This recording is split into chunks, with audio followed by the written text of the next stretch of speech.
Selamat pagi Bapak Ibu Guru dan teman-teman sekalian. Nama saya Wilson. Saya dari kelas 92 dengan nomor absen 20. Saya berasal dari Sekolah Kristen Ketapang 1, Jakarta. Pada kali ini saya mendapat tugas ujian praktek biologi dengan tema klasifikasi makhluk hidup, tumbuhan monokotil dan dikotil. Sebelum lebih lanjut ke depannya, saya ingin menjelaskan terlebih dahulu tujuan praktik ini adalah yang pertama, satu, untuk memahami atau mengetahui apa perbedaan tumbuhan monokotil dan dikotil. Dua, dengan melakukan praktik ini, kita pun juga dapat membedakan antara tumbuhan monokotil dan dikotil. Dan yang terakhir, yang ketiga adalah untuk mengidentifikasi pengelompokan tumbuhan yang didapat dari organ-organnya, seperti yang bisa kita dapat dari buahnya, daunnya, atau tumbuhannya langsung. Seperti yang di bawah ini, saya sudah mengelompokkan antara tumbuhan monokotil dan tumbuhan dikotil. Dari antara dua-duanya ini, saya ada yang menyediakannya dengan seperti contohnya pohon bayam ini, dengan langsung ambil dari tanamannya langsung, cabut. Nah, untuk kentang, saya tidak mengambil langsung pohon kentangnya, tapi sebagai untuk mewakilinya, saya ambil sebagai dari buahnya. Nah, untuk jagung juga dari buahnya. Ini juga kalau untuk lidah buaya saya ambil dari daunnya. Nah, selanjutnya setelah mengelompokkan antara tumbuhan monokotil dan dikotil, saya menjelaskan terlebih dahulu. Ini adalah tanaman lidah buaya. Lidah buaya ini termasuk pengelompokannya dalam tumbuhan monokotil. Nah, setelah tanaman lidah buaya, ini ada bawang merah dan bawang putih. Bawang merah dan bawang putih ini juga termasuk tumbuhan monokotil karena memiliki akar serabut. Kalau tumbuhan monokotil itu dia memiliki akar serabut, dan juga ini adalah kunyit. Kunyit juga termasuk tumbuhan monokotil.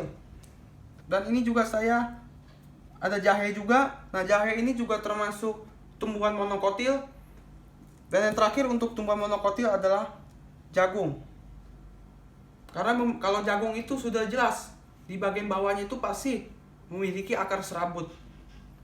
Nah, setelah saya menjelaskan tentang tumbuhan monokotil, sekarang saya menuju ke pengelompokan tumbuhan dikotil. Nah, di bawah ini yang saya pegang ini adalah wortel. Wortel itu termasuk tumbuhan dikotil, berkeping dua. Selanjutnya adalah cabai merah besar. Ini juga termasuk dalam kelompok tumbuhan dikotil. Nah, yang ketiga juga ini adalah buah tomat. Tomat ini juga termasuk dalam pengelompokan tumbuhan dikotil juga. Nah, yang keempat, ini juga saya ada kentang juga. Kentang ini juga termasuk tumbuhan dikotil juga. Yang kelima juga ini ada pepaya. Pepaya juga termasuk tumbuhan dikotil karena tumbuhan dikotil itu sifatnya membelah gitu, membelah menjadi dua. Nah, yang terakhir adalah pohon bayam. Bukan pohon bayam, maksudnya bayam. Bisa dibilang bayam juga. Bayam ini juga termasuk tanaman yang dikelompokkan dalam pengelompokan dikotil.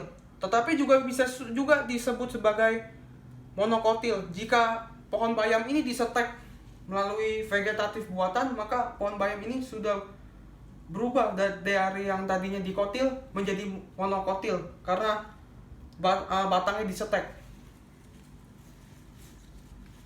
Setelah saya menunjukkan satu persatu antara tumbuhan yang monokotil dan dikotil, akhirnya ini adalah kesimpulannya adalah dengan melakukan ujian praktek ini, kita pun dapat mengidentifikasi pengelompokan setiap tumbuhan, mana yang monokotil dan dikotil. Kita juga untuk melihat setiap sifat-sifat antara tumbuhan dikotil atau monokotil itu, kita bisa lihat dari bentuk daunnya, bisa lihat dari bentuk akarnya, bisa lihat dari bentuk bunganya, lihat dari batangnya. Kalau misalnya seperti contohnya dikotil itu dia mempunyai kambium, kalau monokotil tidak. Nah, seperti ini nih. Ini dikotil. Seperti misalnya pohon pepaya. Kalau pohon pepaya itu dia memiliki kambium. itu sudah menunjukkan bahwa itu adalah termasuk dikelompokkan dalam tumbuhan dikotil. Nah, itu saja yang saya dapat menjelaskan sedikit tentang pengelompokan klasifikasi makhluk hidup monokotil dan dikotil. Sekian yang ini saya bisa sampaikan. Terima kasih yang sudah menonton. Biarlah penjelasan yang saya sampaikan itu dapat menjadi pembelajaran untuk kita semua. Terima kasih. Shalom, Tuhan Yesus memberkati.